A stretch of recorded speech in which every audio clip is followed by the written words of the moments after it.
Hi everyone, and welcome to another card making video.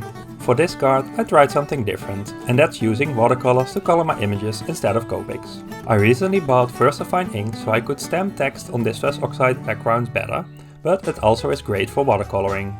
So without further ado, let's get started. So I stamped out the year 10 cactus from L'Enfant on watercolor paper, 3 times with VersaFine Onyx Black. The faces in the set will be stamped on after the watercoloring. I left this to dry really well before I went in with my watercolors. I had these high quality watercolors lying around from when I was in college years ago, but I'm sure you can use cheaper ones with the same technique. So I start out by wetting one area of the image before I go in with paint. I wet the green color, but I dip my brush back in the water before I start coloring my image. I don't want to start out too dark. For the top part I just dip my brush back in some water and fade out the paint to make it even lighter. Next I'm adding some color from the bottom up, and after that I do it again with some more paint to make the bottom part darker. I repeat these steps for the arms of the cactus and both of the other cacti.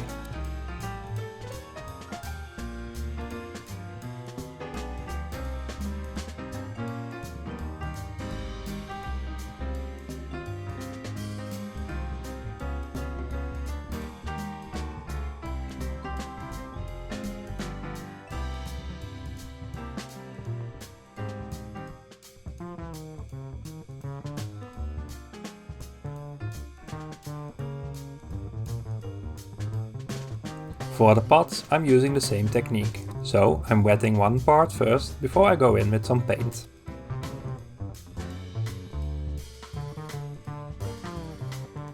Then I darken the side and add a little bit of paint to darken it partially even more, and then it's already done.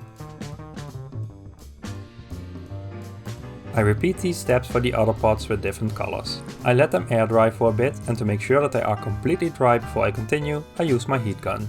Now, with the same ink, I'm stamping on the faces with an acrylic block.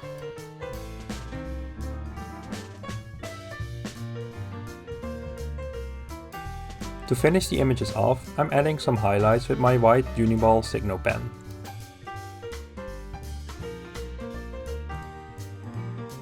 I die cut the images off screen. I will layer these 2 mini slimline dies from L'Enfant to create the card. The background that I'm ink blending is made on a smaller mini slimline.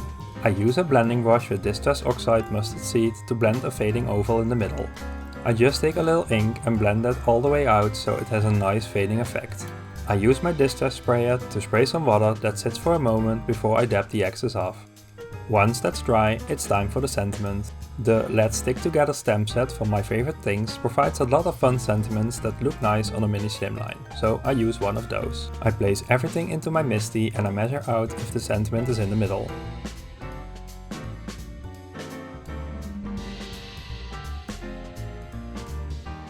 I use the same black VersaFine ink to stamp on the sentiment, because it works great on Distress Oxide backgrounds and stays nice and black.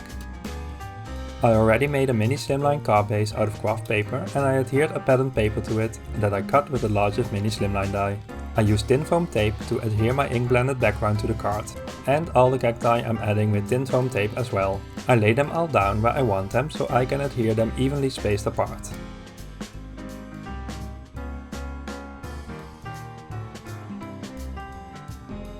And with the last one adhered, my card is done. It was super fun to use a different medium to color in my images. Using only one image keeps it simple to try out, but I will definitely play around with more images in the future. I hope you enjoyed watching my video and that you feel inspired to get crafty as well. If so, please consider leaving a thumbs up, subscribing to my channel and ringing the bell to receive a notification when a new video is up. Thanks for watching, see you next time, bye!